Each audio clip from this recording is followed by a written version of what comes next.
All right. So first I want to say thank you so much to Brandi for coming and doing this for us because it's a whole month of mindset.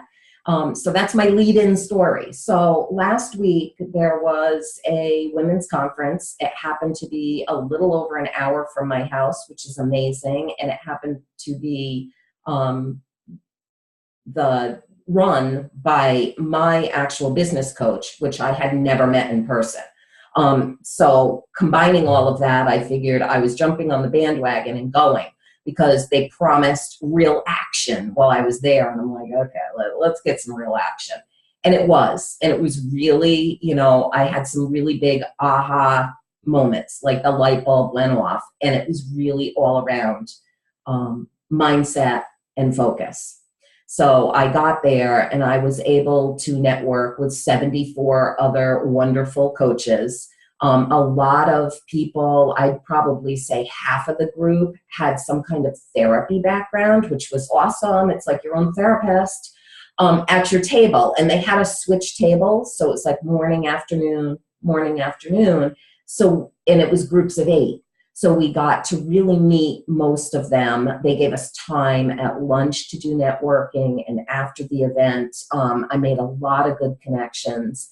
And I walked away with a brand new webinar built, a brand new sales funnel, and I just felt really good. So it pays to go to these special conferences or workshops or whatever, even if it's just to get you out of the house. And I happened to jump on this one when she had like a 1-day special. So the 2 days ended up like phenomenally low cost. And because I didn't even have to stay there, it was even cheaper, which was great. So it was really good. It was really good. And that leads us into, it was a really good month to do it in, since this is my last month in Connecticut. And leading up to this whole June of doing mindset and how it really affects not only our business, but who we are as people. So Brandi is coming in today to speak to us, give us some tips and techniques and some little things that she's come across. So I will let Brandi have the floor. Awesome. Thanks, Pam. So before I start up the presentation, I'll give you guys a little bit of background on me, since you will have no idea who I am. I'm Brandi. I'm a marketing coach primarily for business owners, and I help them go from being overwhelmed by their shoot from the hip marketing tactics and techniques to really confident in their marketing strategies. And we do it through a combination of marketing strategies, of course. I've got 14 years in marketing experience, but also a lot of mindset work that goes into that in terms of particularly as new business owners, making that shift from being told what to do to deciding what to do every day. And then really doing a lot of that work around prioritization and trusting yourself to make those choices. Because there's a lot of those types of things that have to go into your marketing. So I have a little slide presentation, but I promise it is not scary or overwhelming. So I'm going to quickly start this guy up. Can somebody give me a thumbs up and let me know you can see my screen? Perfect. Thank you. Yeah. Okay. So what I'm going to talk today is that feeling about like, I am my business. So now what? Now what am I going to do? Because for many of us, we started out and we were employees, right? We worked for somebody else. They were in charge. And some of the things that I hear people say when they start talking about, I am my business, I'm the face of my business, is they often feel confused about what to do, unfocused. They don't know where to put their attention. So they just kind of put a little bit everywhere. And sometimes they feel unworthy. They don't feel like they have the skills or the ability to take this passion that they have and put it into their business. So if you guys have felt this way, you are definitely not alone. And it's a big piece of that shift from being an employee to being the boss. Because this used to be you, right? You used to be a cog in the works. It was relatively comfortable. It was relatively easy for you. You always had somebody who would tell you what to do, when to do it, if you were doing it right. And certainly they would always tell us if we were doing it wrong. And you had somebody who, if you ran into a problem, it was their job to help you solve it. And then now you're kind of, let's change the slide. Now you're kind of like this. You're a rock, and you are your own mountain, which is great. You're your own cog. You're your own mountain to climb. But it can also be really lonely. You thought it would make you feel really, really empowered. But it can be confusing and overwhelming and shapeless. I love this rock in particular because you've kind of got a little bit of a pinnacle, a little bit of a peak there, but you're not necessarily, seeing that. And you've got some peaks and some valleys because it feels really shapeless and really nebulous. So I want to talk about a few mindset tricks that you can use to go from being the cog to being the boss, and being the boss and summiting that rock that now your business may feel like. So first of all, my first one is asking yourself, what would the boss do? There really is an inner boss inside of all of us. It's that little voice that says, I like my towels folded like this. This is where the stuff goes in the pantry. So if you have a child or a significant other or somebody who comes to help you around the house and they fold the towels differently, or they go to put your groceries away and they don't put them where you want them, that voice pops up in your head. And it's that's not how I like that. That's not how things are done at my house. That's your boss voice. It's the one where if you're a passenger in the car and you know where you're going and that somebody doesn't take the turn you expect, that it's we would have gotten there already if you would have turned over there. That's your boss voice. And so you guys can use that boss voice and tune into that with your business and ask the boss voice, what would the boss do in this situation? And I use this one all the time when I start to get hung up on making a decision and feel like I can't take the time away to go to that conference, or I don't know if I should do a webinar or a video series or a challenge. I would say, what does the boss say about making that investment, taking that time, making that choice? And let that boss voice in your head that you have step up and tell you where to go. And it's really important because you'll also have those voices in your head that are the naysayers. The ones that keep you feeling confused, keep you feeling unworthy, that tell you, I've got them. My mindset coach that I work with, she calls them gremlins, which I think is a really apt description. I have a bad habit of feeding the gremlins after midnight. But they're the ones that pop up and say, you're not worthy. What do you think? Well, why do you think that you can do this? Well, that other person is already doing it. So why would somebody pick you? But then when I tune into that boss voice reminds me, you have done marketing and studied marketing for 30,000 hours. That you're worthy, you're okay. And so give yourself the chance to listen to that voice and let that voice overcome those little gremlins in your head.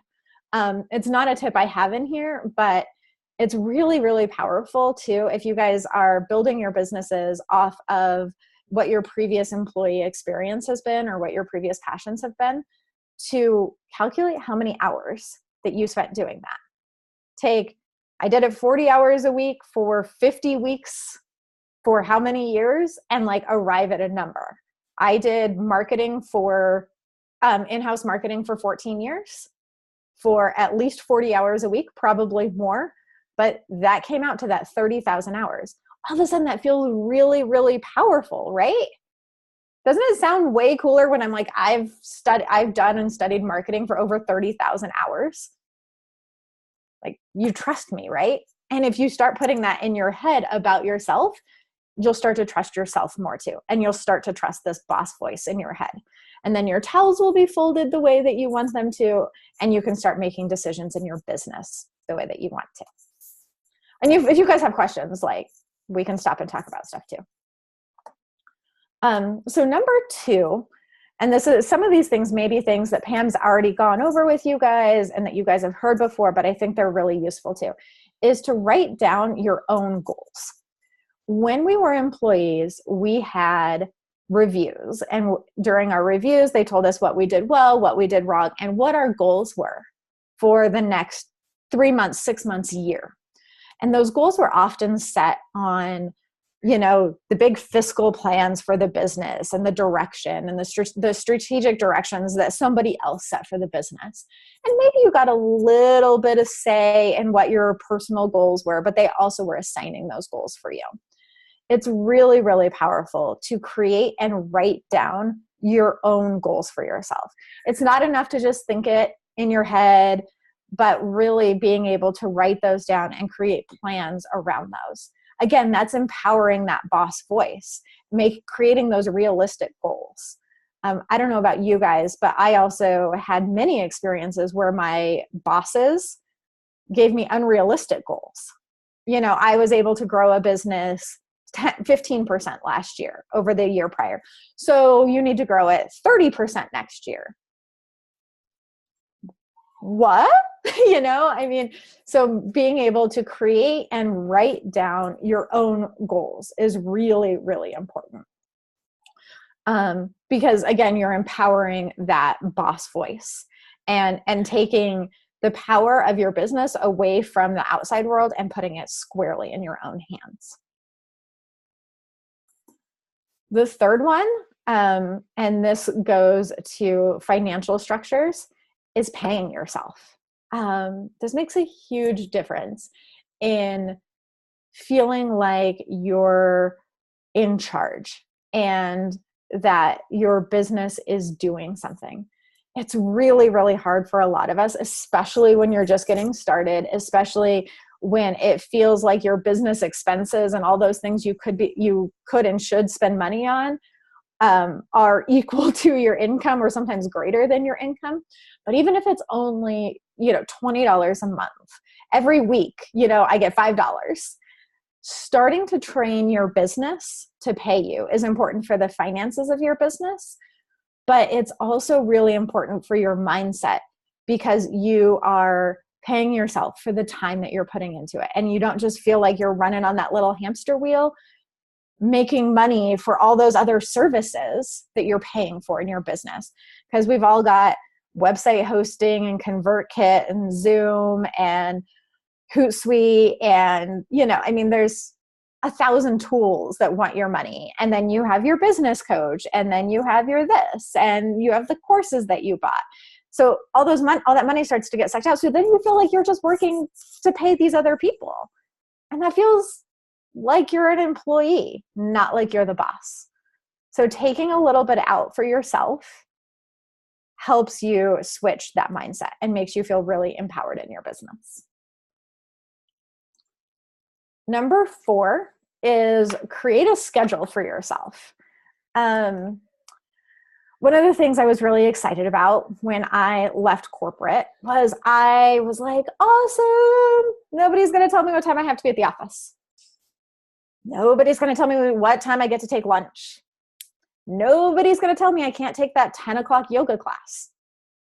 But it's also really important that you create schedules for yourself to create that sense of accountability and to make sure that you're setting aside the time to work on the things that are important for you and your business.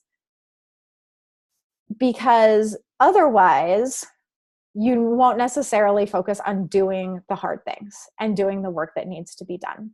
I see a lot of people do this. I actually have one client that I'm working with right now who has huge goals and huge aspirations for her business.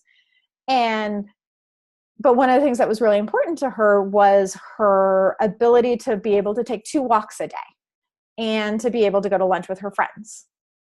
So what we had to really work on is getting her very focused in the time that she scheduled for herself to work.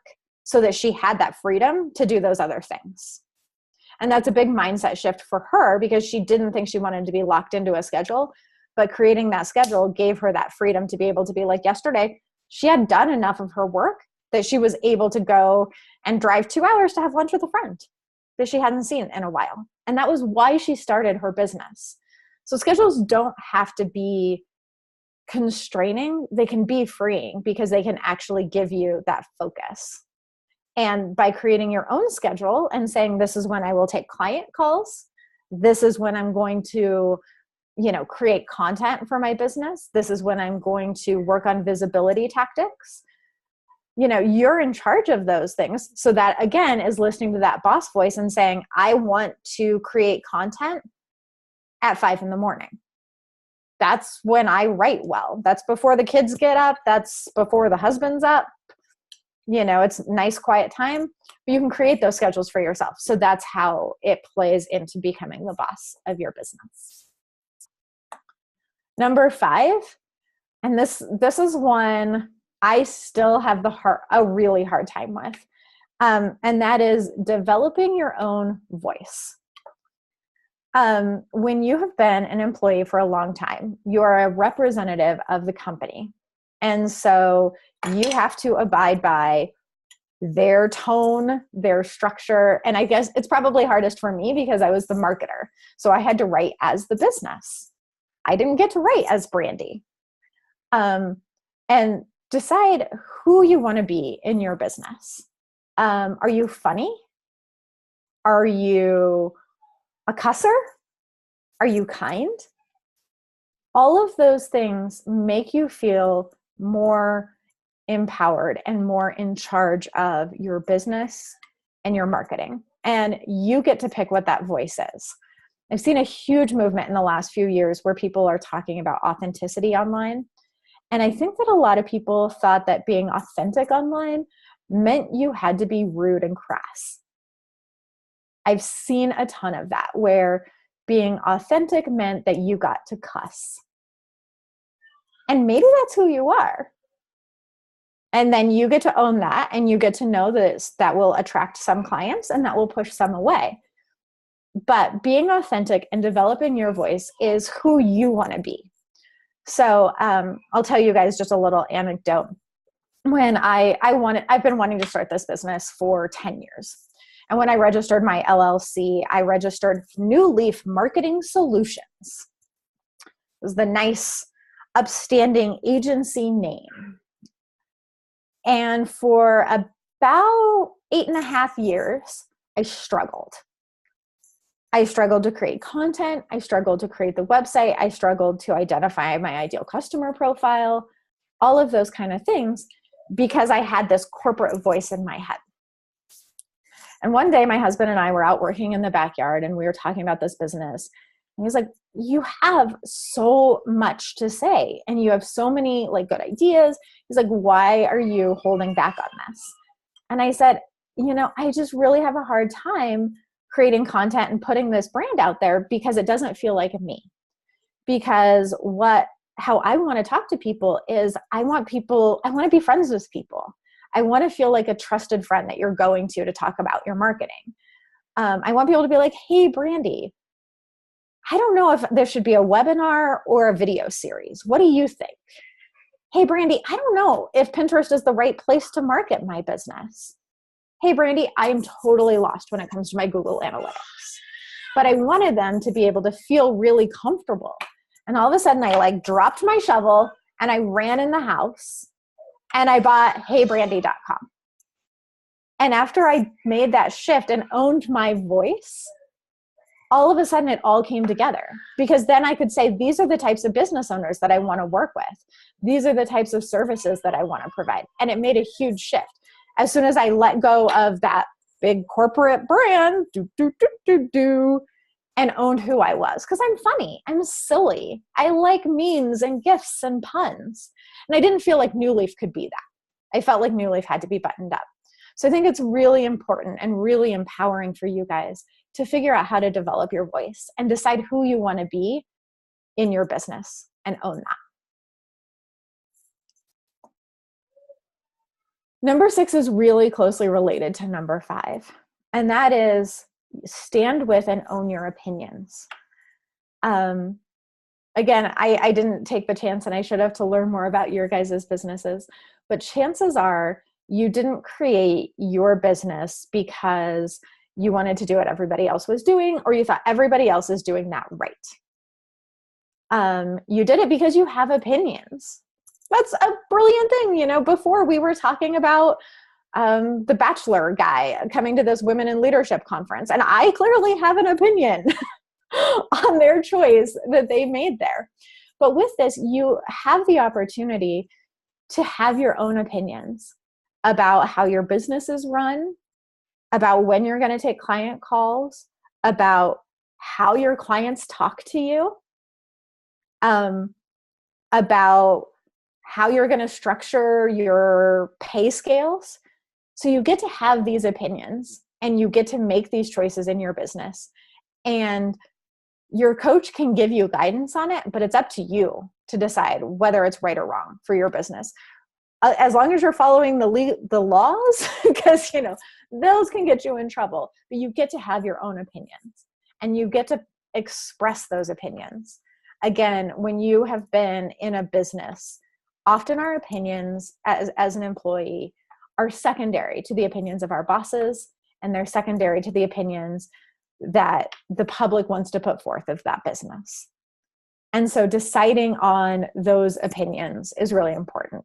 So for example, here's a good one for me. A lot of marketing people will tell you, you've got to be everywhere in order to get seen.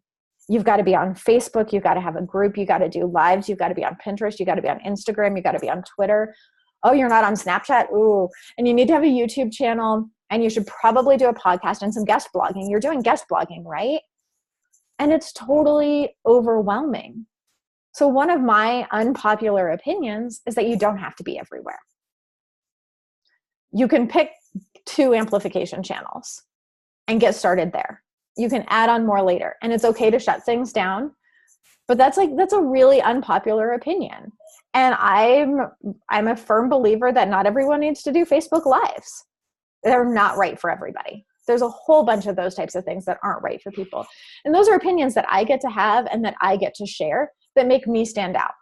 And I think the other thing that's really important with both your opinions and your voice that I talked about on number 5 is that those things are what make you human. And people buy from people. Even if you're selling to businesses, you're more likely to buy from people that are people and that resonate with you. There's a reason that you guys chose to join this program with Pam. There was personality in Pam and in Pam's business that resonated with you. My clients pick me because they like memes and GIFs or whatever it is, but there's something about my humanness that works. And it's the same thing with your business. Even if you're making jewelry, who you are comes through in the products that you're creating. And being able to stand with your opinions and have your voice empowers you and makes you a stronger business owner, but it also helps attract your ideal clients. So number 7 is start small. You can give yourself permission, and that's a big one. Give yourself permission to start small and do things that are comfortable for you and get consistent with doing those things. Find your voice, define your opinions, and start doing small things.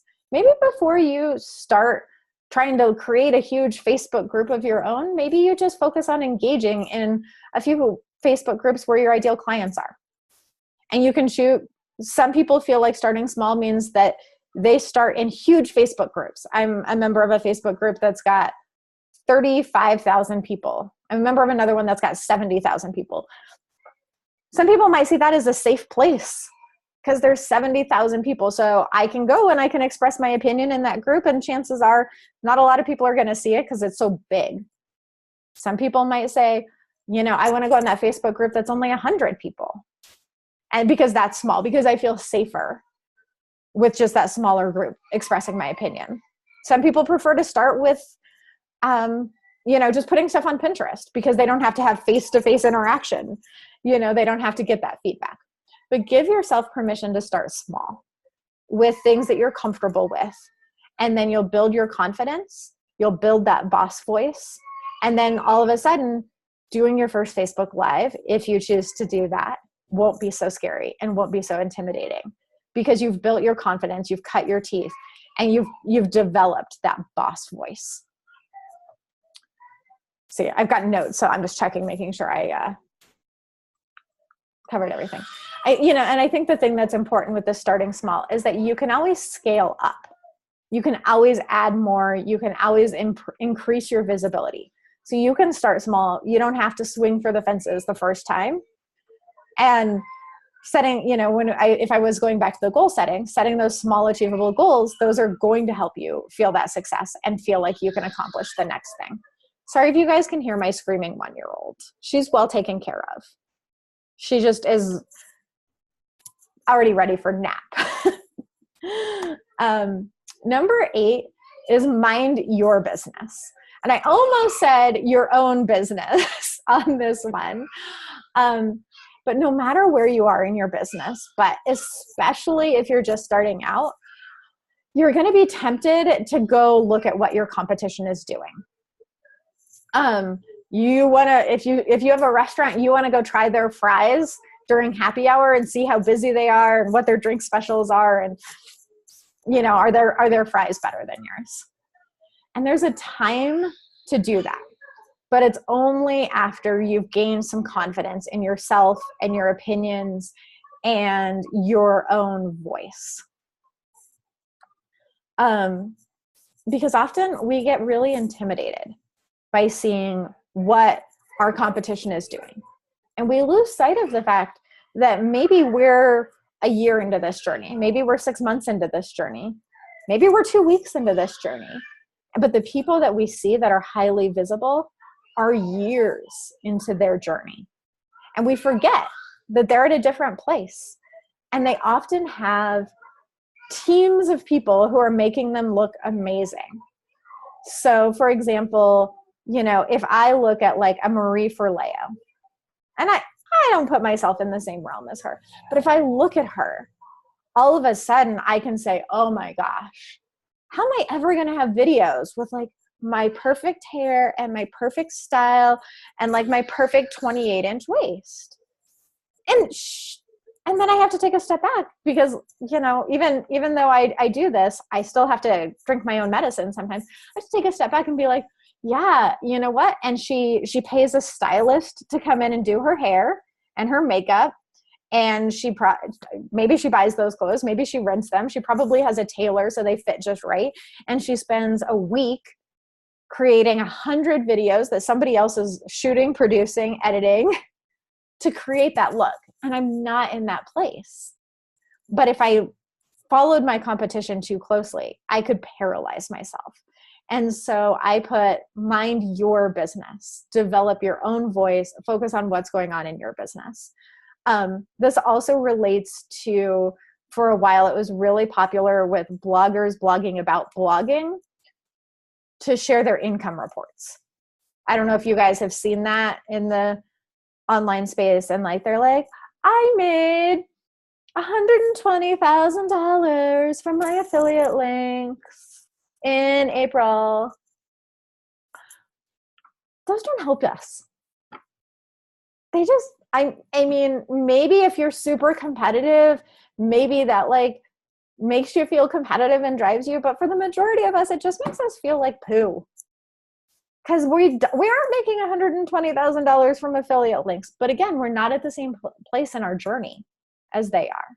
We're not them. We're not at the same place in our journey. And so we need to take a step back and mind our own business. So mind your business. Make sure that your cows are taken care of. Number 9 is be curious. And this one relates very directly to your marketing efforts. I have to throw something marketing in there once in a while. But marketing is a lot more like chemistry than it is like art class. And I encourage people to be really curious and test new things. And don't get discouraged by the results. If you guys have been in a science class, if you remember science class, or if you've had children in science classes, you guys might remember the scientific method, but you weren't attached to the results. You know, you created your hypothesis for the science fair. And you said, I think that wet bread will grow more mold than dry bread. I don't know. My kid's not old enough for science fairs, clearly. She's still screaming for bottles. But you created this hypothesis, and then you created a test, and you took wet bread and you put super dried out bread and you sealed it in like some Tupperware containers and put it in the back of the fridge. You created your test, and then you waited. And then you got the bread out in a couple of weeks and you said, which one has more mold? And you discovered that the wet bread grew more mold. I'm assuming that's correct. But you weren't attached. If you were wrong and the dry bread grew more mold, you learned something and you could formulate a new hypothesis, but you weren't attached to the outcomes. And so be curious and test some things, and don't beat yourself up if it doesn't work the way you expected it to. Just say, wow, what did I learn from that experience? I recently ran a challenge in my Facebook group, and I haven't decided quite everything that I'm doing in my business, but I created this challenge and I had 25 people sign up to do the challenge, which I thought was a pretty good number considering I have a pretty small reach right now. And my challenge was great. I super believed in my challenge. I super believed in the actions that I advocated in my challenge. And I said, okay, we're going to come in the Facebook group and share something about the challenge each day. It was a 3-day challenge, so it wasn't like super overwhelming. And I did a Facebook Live every day. Everybody, like 90% of the people who signed up for the challenge joined my Facebook group. Do you know how many people actually came into the group and shared?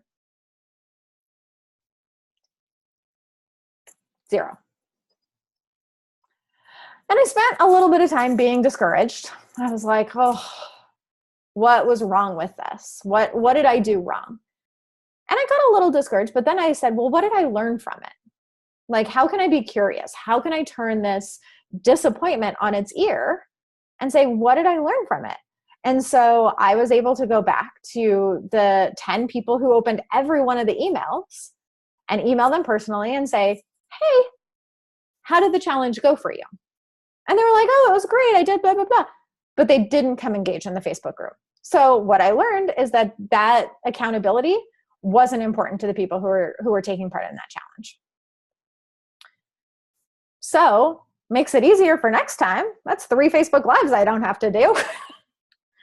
But being able to not be attached to the outcome, because I had these big visions of, all 25 people coming and engaging in the group and, have it like developing this community and everybody being so excited to get to know one another. Didn't happen, but they got the outcome that they needed from the challenge. And that was what was more important for me. So that was something that I could test and learn and be curious about. So, now I have a new hypothesis. So in August, September, when I choose to run the challenge again, probably September, I'll change it. I have a new hypothesis. Well, I will by then. I don't today. Today I have this. But I'll have a new hypothesis that I'll go test. And I'm not attached to the outcome. Maybe they're not my people. Maybe they're not ready to buy. Maybe they don't want to engage that way. But I'll approach it with a new hypothesis and create a new test to see how that goes. And by approaching it with that curiosity and that scientific mindset, as opposed to that feeling like it has to be perfect, and I'm attached to those outcomes, I get to be more playful and I get to make different decisions in that. And number 10, which is the biggest tip of all, is to just start. You can sign up for all the courses in the world. You can watch all the videos. You can read all the books. Pam, I'm sure this coaching program is great. You can take all the coaching programs in the world. But if you do not take action and put yourself out there, you will continue to have those little gremlins tell you that you're not good enough and you're not smart enough and you're not pretty enough or whatever enough to make this happen. Because it takes action to slay the gremlins. It takes action to support your business. You know, number 7 was start small. You don't have to start huge, but you have to start. You can't just take courses forever, as much as I would love to. I love courses. I love talking to people, but you have to take definitive action. So you can ask yourself, and I did not create this. A lot of smart people say this. You need to do 3 things every day for your business. You need to do one thing every day that increases your visibility. You need to do one thing every day that sells. And you need to do one thing every day that makes you smarter, that helps you learn something. All of those things can be very small things. Your selling thing could be following up with one person in a Facebook group that liked a post that you made or that responded to your comment, or you can go respond to their comment and say, hey, I think I could really help you. If you're a product seller and you've got stuff on Etsy, you can go move things around in your shop. Like that's something. It's not a big action, but every day take those small actions and you'll gain your confidence and you'll be able to go through and do bigger actions in the future. But you have to start. Sitting on your duff doesn't get you anywhere. So here are all 10 of those little mindset tricks in case, if you guys want to grab screenshots, whatever, or if you want to write things down. But I have one more thing that I want to talk about, and then I'll open it up for questions if you guys have any. So I have this quote that I keep on my desk, and I've heard variations of it from a couple different places. Guys, the other thing, really important thing to remember is that nobody's creating anything brand new. We all learned it from somewhere, even if it sounds brand new to you the first time you've heard it. But it goes something like this. It's written down. If you have a solution to someone's suffering or pain and you're sitting on it, you're being selfish. You're creating a world that isn't authentic to who you are or who you want to be. And I think that's a really, really important thing to consider. And it helps me slay those gremlins because I have solutions to help people through pain. Maybe it's not the pain that you normally think of as people suffering. I don't help people with their challenging children. I don't help people who are suffering the grief of loss or something like that. I help people who are suffering the pain of trying to figure out their marketing. It's a real pain. It's a valid pain. And it's not that that pain is less valid than these other big types of pain. But if I'm not going out there and I'm not sharing and I'm not helping people with that because I'm scared, because I'm letting this cog gremlin win, I'm being selfish because there are people out there who need my help. And it's really, really important for me to think about those people that I can help. And, I was really thinking about, how do I apply this to a lot of different businesses? And even if you make jewelry, you don't think your customers are suffering pain because they don't have your jewelry, right? I mean, is anybody losing sleep because they didn't find the right necklace? Maybe not. But, you have an artistic gift to share with the world. So maybe it's not suffering, but by keeping your knowledge and yourself and your passions to yourself, you're moving through a world that isn't authentic to who you are and what you want it to be. And if you didn't feel that calling, you would be happy being a cog still. You would be fine going to your 9 to 5, collecting that paycheck. You wouldn't be going through this struggle. So by keeping yourself and your passions to yourself and keeping it secret, what's that song that people learned in church? This little light of mine, I'm going to let it shine, right? Almost everybody sang that at some point as a kid. by hiding your light, you're doing a disservice. And so by letting those gremlin voices win, you're hurting other people in the world. And that's a really, really powerful way, for me at least, to think about making that mindset shift. So those are my 10 tips to shift your mindset from going to cog to being a boss. Awesome. Thank you. I was just going to say, can you go back and, because it's super important. I think this is one of the most super important pieces of all of it. Number 10, just start. That is definitely like one of the biggest takeaways that I had. Although I know this and I tell myself this every day, hearing it from someone else makes it really resonate, that you don't have to have everything perfectly figured out. You just need to go with what you have.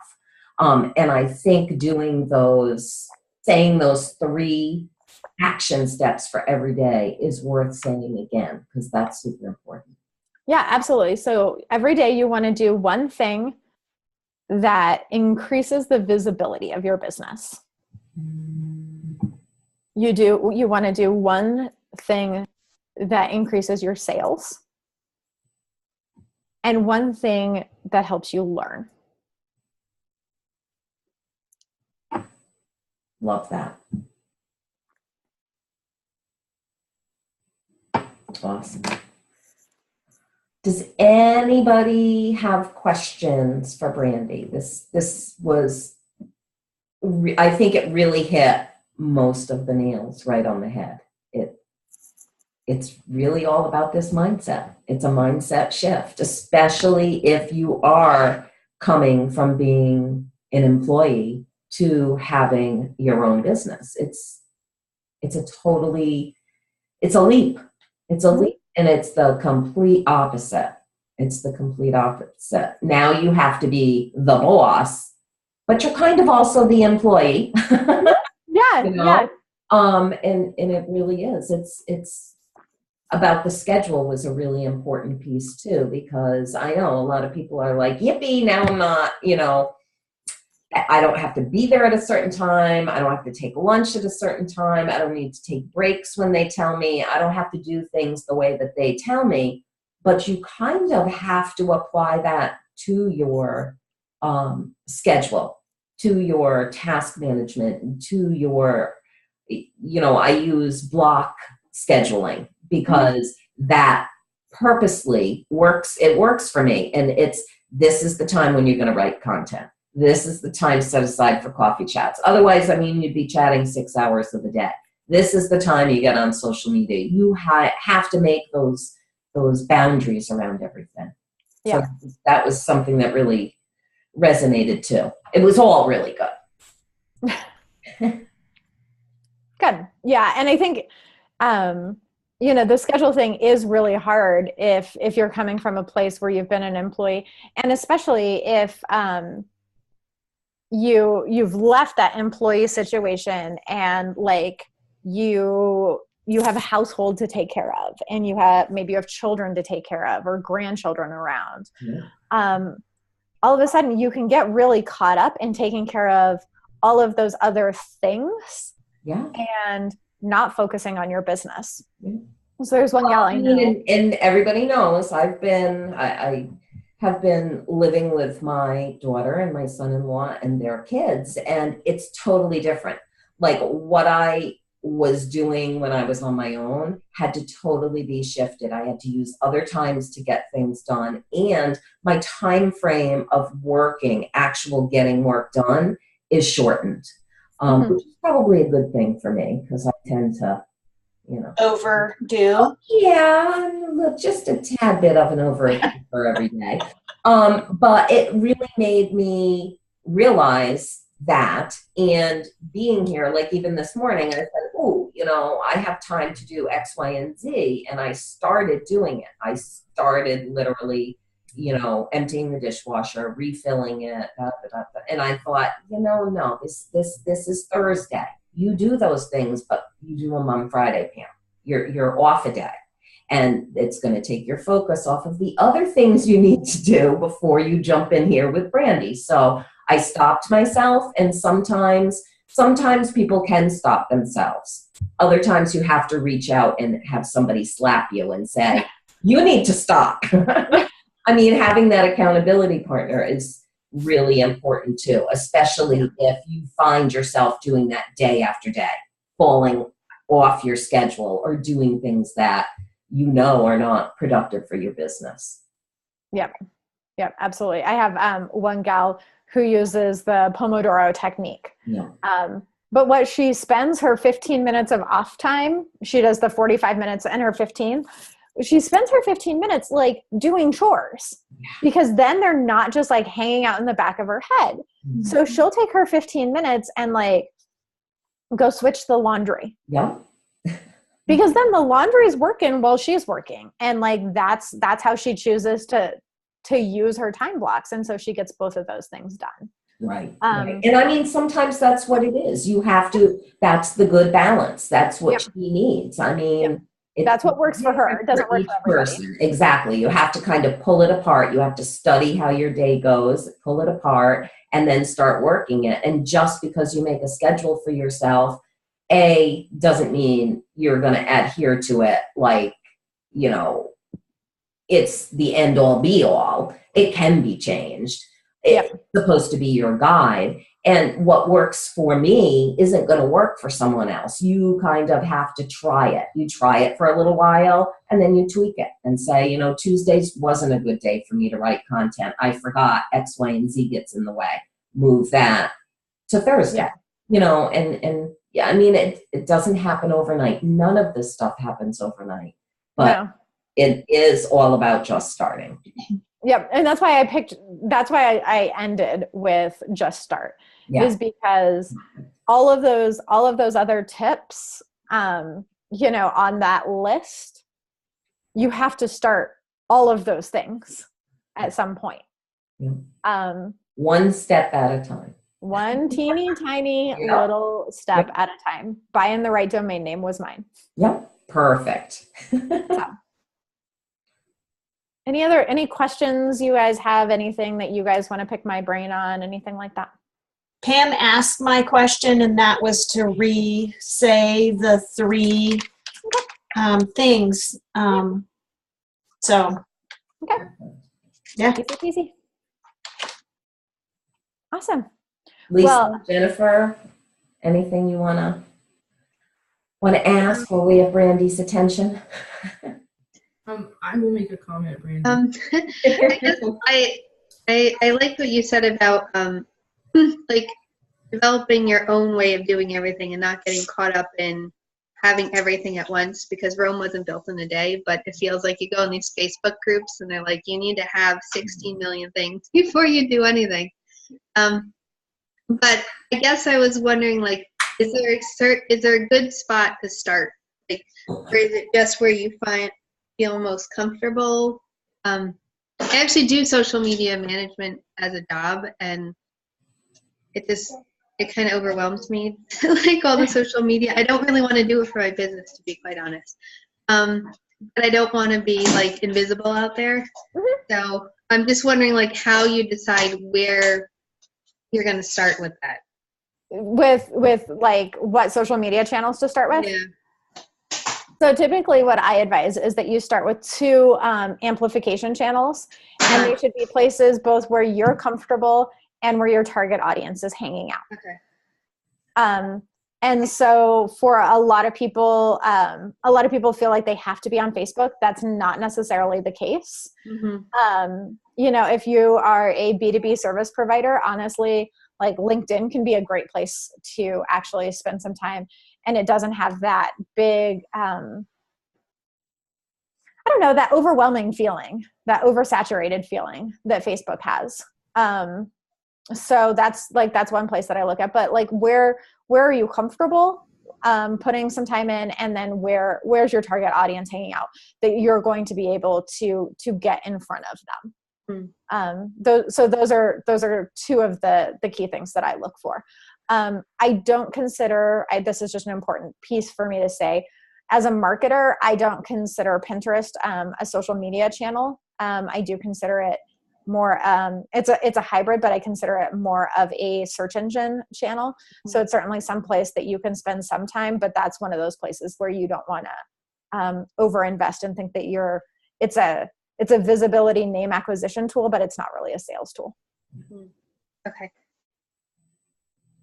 Yeah, I'm just trying to come up with the whole building a sales funnel thing, which is completely overwhelming to me. And I feel like I need to jump through 16 different hoops before I put it together. So I understand like having an online business, you need to have that going for you. It's just, I don't know, that's my overwhelming thing. But I think I need, like you said, you need to just start and see where it takes you and build up from there. Yeah. And you don't have to like start with like having a huge sales funnel done. Mm-hmm. You need a way, like if you are working as a social media, is that the service that you want to provide is social media management? Okay. No, not at all. Okay.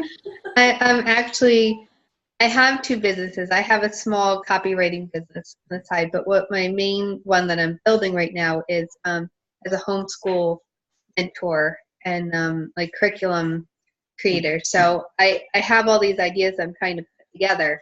I just don't want to get caught up in the chasing, making everything instead and not selling anything. So that's kind of where I am right now, is creating them but not selling. So I decided that I was going down the making bigger, bigger, bigger, and I decided I need to just make something simple and get it out there and try to find people. Yeah. So I have a technique that I use with people when they are doing product development. Not everybody, remember I said that you could have your own opinions, number 6. So this is my opinion. It won't be everybody's. But I have a method that I really like to use with people to teach people to buy from you. And it also makes it easier for you to create products. But has everybody like encountered a wild or semi-wild animal before, like a squirrel or a bird or a rabbit?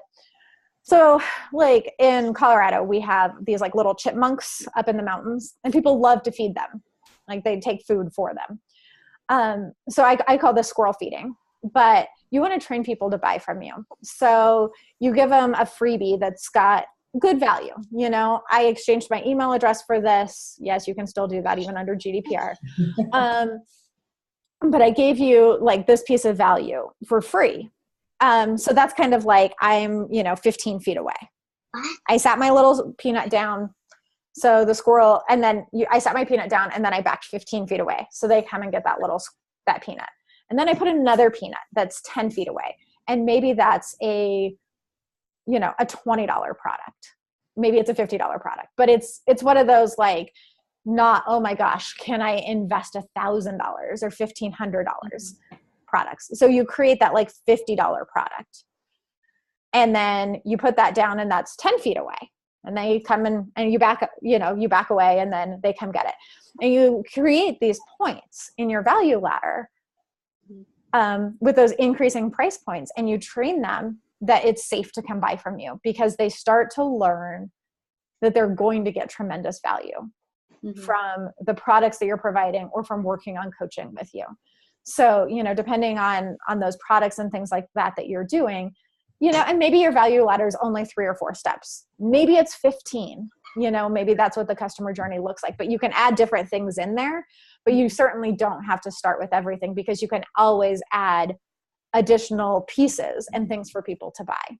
So like right now, honestly, my value ladder is, I've got some opt-ins on my website, a discovery call, and then I've got one-on-one coaching services.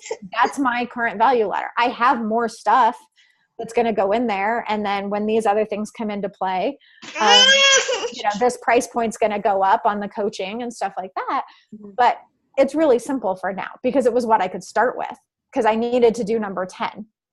And so I think that, what's that simplest pathway to getting, collecting money and getting yourself in front of people. So you don't have to have it all figured out. I've got like 9 books I want to write. I've got like 3 courses. I have small group coaching programs. I got all kinds of stuff I want to do. But for now, this is where I could start. Okay. That makes me feel better. Yeah. Excellent. Well, thank you again, Yeah, Brandi. no problem. It was awesome. Good. And I did record it, so I'll send this out to our other group members that couldn't make it. And I would love to have you back in the future when we do like a whole module on marketing. That would be great. Let me know. I'll be here. Okay. All right. Thank you, Brandi. Yeah. Thank you guys for showing up and getting this into your schedule. Number 4. Yay. All right. Catch you all soon. Awesome. Have a good day, guys. Bye, Pam. Bye. Bye-bye.